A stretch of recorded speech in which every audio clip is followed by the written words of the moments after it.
Assalamualaikum warahmatullahi wabarakatuh. Baik, langsung saja kali ini akan saya sampaikan beberapa langkah untuk mengerjakan tugas praktik di hari yang ketiga ataupun hari terakhir. Caranya sama, kita masuk ke dalam browser kita, ya, perambahan kita, kemudian kita pastikan bahwa di sini adalah sudah akun belajar ID. Akun belajar ID, kemudian kita pilih titik 9, kemudian masuk ke dalam Classroom. Oke, sesudah masuk ke dalam Classroom, nantinya kita pilih kelas mana yang kita ikuti. Misalkan pelatihan ini, BK atau yang lainnya yang kita ikuti untuk kegiatan ini. Kebetulan saya menyiapkannya di penugasan kelas 2, nanti Bapak Ibu sesuaikan dengan kelasnya. Kemudian sesudah masuk ke dalam kelas, pilih classwork ataupun tugas kelas. Di sini nanti Bapak Ibu bisa melihat tugas yang diupload hari ini, ya. Kemudian di sini ada dua, silahkan semuanya ini wajib untuk dibuka. Yang satu panduan, yang satu adalah tugas. Kita ketik panduan, kemudian kita juga pilih tugas. Panduan ini sebagai dasar kita mengerjakan, kemudian tugas ini adalah untuk meletakkan tugas-tugas kita. Oke, masih kita tunggu. Untuk panduan hari ketiga, ini nanti tugasnya tidak banyak Bapak Ibu, hanya sekitar 6 slide saja. Nah, jadi mudah.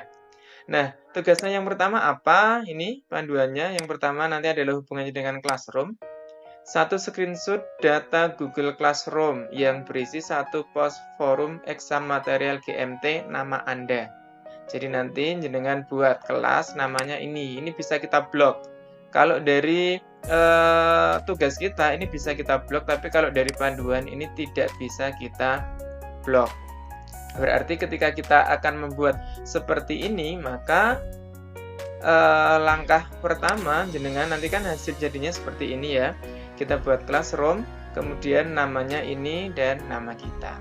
Langkahnya bagaimana? Seperti biasa, kita klik plus new tab, kemudian dipastikan ini adalah akun kita, kemudian masuk ke Classroom. Oke, bentar ya, ini mungkin koneksi internet saya ya.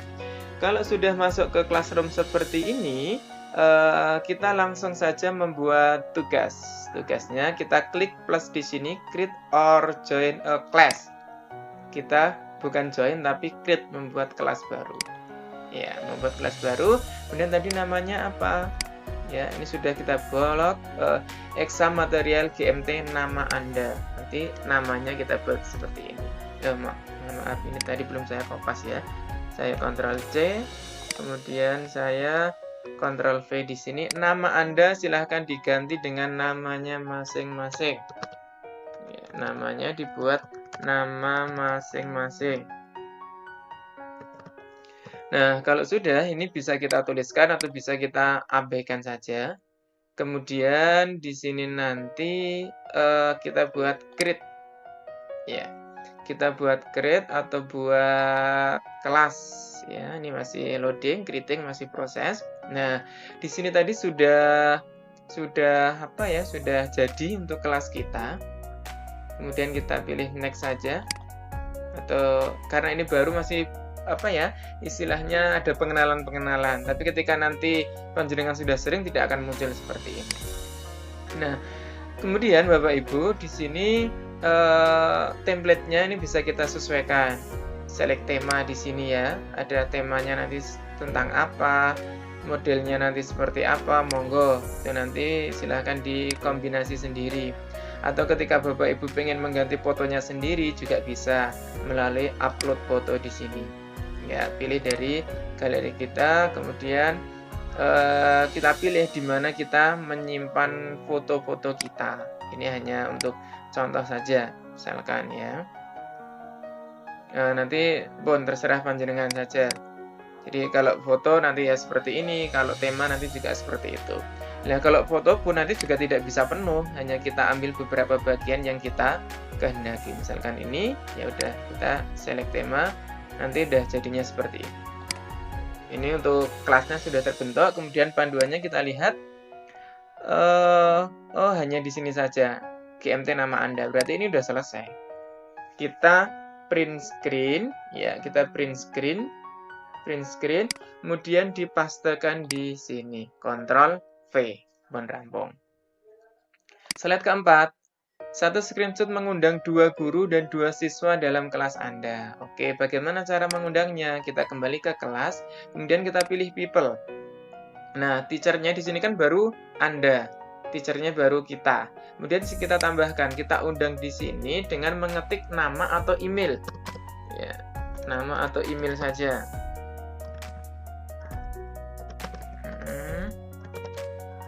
Oke. Ini kalau panjenengan tidak hafal, ini bisa mengcopy ya, mengcopy dari email yang kita tahu. Kita klik namanya, terus invite. Ya. Nah, di sini nanti sudah 2 guru. Nah, ini sudah Widati dan ini. Karena belum diterima, masih proses seperti ini. Kemudian student juga silahkan ditambahkan. Student ini adalah nama-nama siswa kita. Jadi cara menggabungkan, menambahkan siswa itu ada beberapa langkah. Pertama, ini bisa kita tulis email anak, kemudian kita invite, atau cukup kita salin link di sini, copy link, kemudian kita kirimkan via WA atau Telegram atau yang lainnya, anak mengeklik nanti sudah gabung di sini. Itu ya, ada 2, langsung bagikan link atau tambahkan manual. Kalau tambahkan manual berarti ya kita ketik di sini untuk emailnya yang kita tahu, misalkan.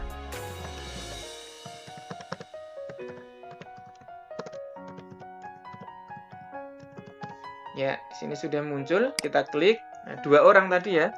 Misalkan saya buat di sini. Kebetulan ini akun biasa ya. Tapi ketika Anda nanti sudah punya koleksi siswanya banyak sekali, 100 misalkan ya, atau 500, dari tabel pun bisa. Sekali copy, masuk sini nanti jebret, langsung invite, bisa, tidak satu-satu. Oke, gitu ya. Nah, seperti ini untuk proses penambahannya, dan kita tunggu beberapa saat sampai orang yang kita undang ini menyetujui. Kalau seperti ini kita belum punya siswa, baru sebatas mengundang. Dan nanti seperti apa kalau sudah kita sudah punya siswa, nanti tampilannya akan seperti ini Bapak Ibu. Misalkan di sini saya mencontohkan itu yang ini ya, yang pelatihan Google Workspace for Education. Ini saya punya anggota. Saya contohkan, nah, nanti udah seperti ini. Gurunya 2, kemudian siswanya ini ada 183. Ini sudah aktif semuanya. Kalau sudah seperti ini bisa kita screenshot atau yang tadi. Tapi saya berharap nanti Bapak Ibu di sini siswanya sudah menyetujui, sehingga statusnya sudah bukan invited, sudah bukan diundang lagi, tapi sudah menerima seperti ini. Ini kalau diundang berarti belum menerima. Kalau sudah seperti ini, oke, ini sudah bisa, sudah aktif di kelas kita. Oke, kemudian kita screenshot saja. Misalkan ini kita screenshot, print screen, kemudian kita paste di tugas ketiga tadi sini, Ctrl V, pun rampung. Screenshot kelima terakhir untuk Google Classroom. Nah, di sini nanti panduannya adalah penugasan ke semua siswa, atau mungkin ada juga beberapa yang di sini hanya 1 siswa, pada prinsipnya sama. Semua dan 1 nanti tinggal kita yang mengatur. Caranya bagaimana Bapak Ibu? Kita lihat di sini saya berikan contoh yang sudah ada saja. Oke, ya, di sini kita pilih tugas kelas. Ya, kita pilih tugas kelas, kemudian kita buat. Caranya ya, kita pilih tugas kelas, terus kemudian kita pilih yang tugas kuis. Pilih yang tugas kuis, kemudian judulnya apa? Misalkan evaluasi akhir, gitu aja. Evaluasi akhir. Kemudian petunjuknya kerjakan dengan tepat. Misalkan ya, kerjakan dengan benar dan tepat, gitu aja. Kalau sudah, di sini kita tambahkan soalnya atau tugasnya seperti apa. Gitu ya. Ini tadi kan memang bawaan, ini bisa kita hilangkan. Kita pilih yang sesuai dengan selera kita aja. Dari Google Drive. Ini kita punya soal apa, kita tugaskan di sini. Dari drive saya. Pilih dari drive saya. Atau di mana kita menyimpan file-file kita. Terserah mana yang akan kita tugaskan. Misalkan kita menugaskan yang mana ya? Ini aja, misalkan tugas hari ketiga. Oke, terus kemudian kita pilih sisipkan. Ini bisa kita kirim lebih dari satu. Nah, kalau sudah seperti ini, tugas sudah kita siapkan, tinggal kita perintahkan kepada siapa. Kalau itu tadi kepada semua siswa, ini kebetulan tercentang semua. Kalau kita centang semua, seluruh siswa nanti dapat kiriman. Tapi ketika kita hanya mengirim ke beberapa orang, maka cukup yang semua ini centang kita hilangkan, terus kita pilih siapa yang akan kita kirim. Misalkan nanti Mbak Eka ini, kemudian Pak Edi Pratomo, atau Hanis Nurwidati, monggo yang kita silang-silang seperti ini. Kalau sudah seperti ini, kita klik di luar. Oh, berarti yang kita centang ini nanti yang akan mendapatkan kiriman. Oke, kita klik di luar. Kemudian, hanya untuk 3 siswa tadi kan? Tapi nanti sesuai perintahnya bagaimana. Kemudian tenggaknya berapa lama? Ini bisa kita atur, deadline-nya kapan kita akan mengumpulkan tugas itu. Misalkan 30, ya udah kita buat 30 Juli. Misalkan 14 Juli, ya udah kita buat 14 Juli. Seperti ini. Kemudian kita tugaskan. Kita tugaskan nanti udah diterima oleh anak. Tapi sebelum kita tugaskan tidak. Oh ya, satu lagi yang tidak kalah pentingnya pengaturannya di sini Bapak Ibu. Kita bisa lihat di sini. Ketika siswa dapat melihat file, berarti meskipun nanti membuka tapi tidak dapat mengerjakan, tidak dapat menaruh screenshot. Nah, yang baik yang mana? Kita pilih yang paling bawah ini, buat salinan untuk setiap siswa. Artinya setiap anak nanti punya lembar jawab sendiri-sendiri. Jadi saat ini tugas yang saya berikan itu juga hanya satu seperti ini. Saya tugaskan untuk semuanya, tapi ini saya buat salinan untuk setiap siswa. Sehingga lembar jawabnya nanti tidak tumpang tindih, sudah atas nama mereka sendiri. Kalau sudah, kita tugaskan. Dan kita print screen untuk ditaruh di tugas hari ketiga. Paste di sini. Pun rampung untuk Google Classroom. Gitu. Baik Bapak Ibu, kita lanjutkan untuk tugas yang kedua. Slide yang kedua, panduannya tinggal 3 slide saja. Yang pertama adalah ini ya, tampilkan satu screenshot dari Gmail Anda di desktop, 5 kategori inbox, kemudian tema background dan pesan yang dipintai. Caranya bagaimana? Seperti biasa, kita pastikan bahwa ini adalah akun belajar ID, kemudian kita pilih titik 9, kita masuk pada Gmail.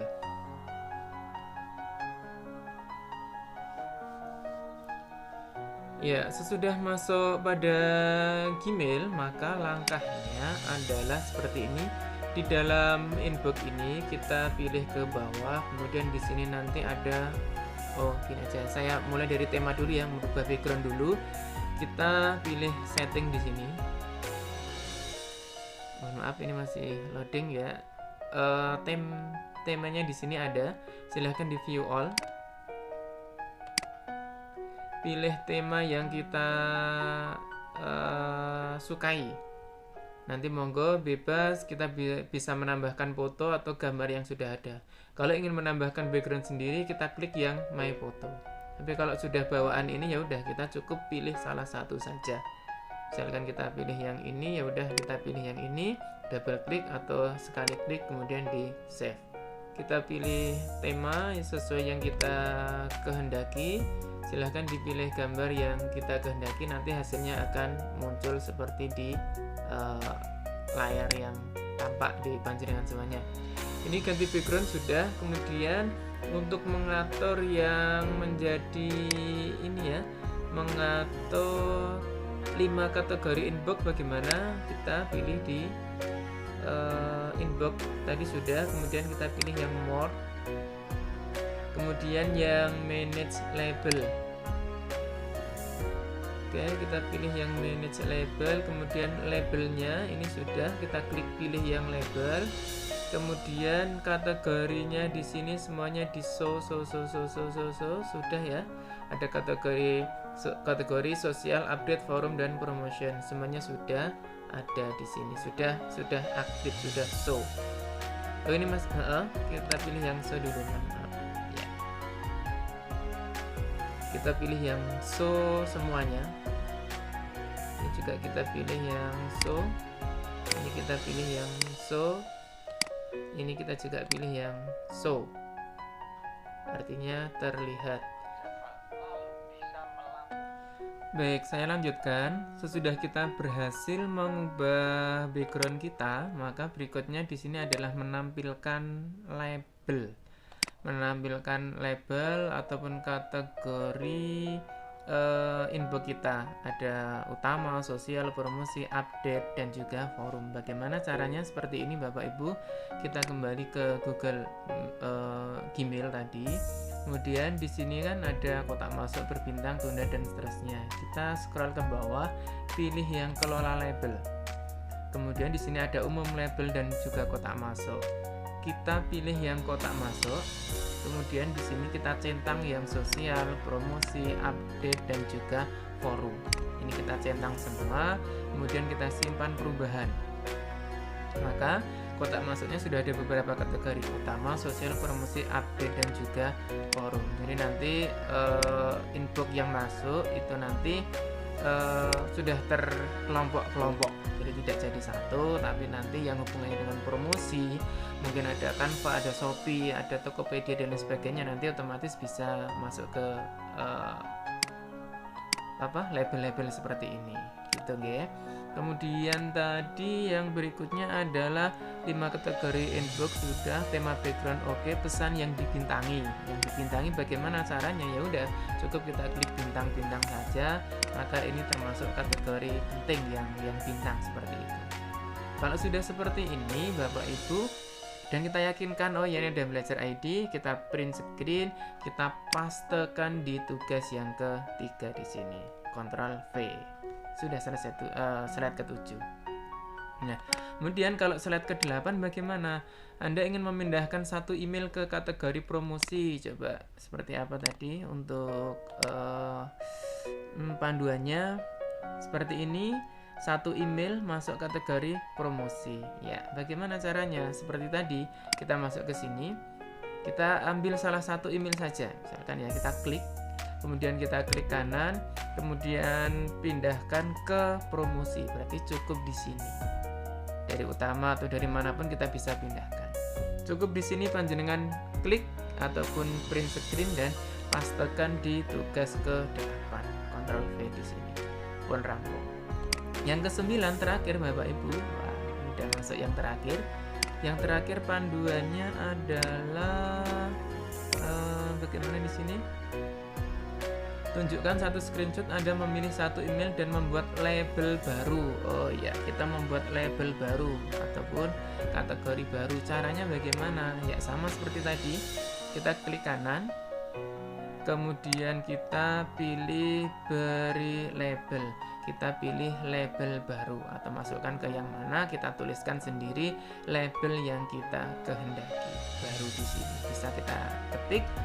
Ini kan sudah ada bawaan. Nah, kita bisa menambahkan lagi dengan buat label baru. Seperti ini, silahkan dicoba, print screen ya. Kemudian masukkan ke sini. Pastekan di sini dengan label baru yang kita buat. Label baru tadi, mohon maaf, ini tadi ya sudah klik kanan, kemudian beri label baru, silahkan kita buat di sini, monggo nanti namanya apa, bebas panjenengan kreasi sendiri. Noten. Terima kasih, selamat mencoba, sukses untuk Bapak Ibu semuanya. Salam dari kami tim Google Master Trainer Kabupaten Wonogiri. Terima kasih. Wassalamualaikum warahmatullahi wabarakatuh. Oh ya, bentar, mohon maaf. Ketika ini nanti sudah selesai, kemudian kita kembali ke classroom. Ya, sudah selesai pengerjaan kan, kembali ke classroom. Jangan lupa nanti untuk diserahkan. Ini ya, diserahkan, mark ask done atau serahkan. Ini kita klik sebagai bukti kita sudah mengerjakan. Kalau hanya dikerjakan tanpa diserahkan ya percuma. Nah, jadi harus kita klik seperti ini. Oke, mark as done. Oh, berarti ini sudah selesai. Tugas sudah kita kirimkan. Kok ternyata kita menyadari, oh tadi ada yang kurang. Bagaimana cara mengeditnya? Kita unsubmit terlebih dahulu. Ini baru kita perbaiki. Cara sudah diperbaiki, kembali ke marks are done. Oke, seperti ini. Terima kasih, selamat mencoba. Sukses untuk Bapak Ibu semuanya.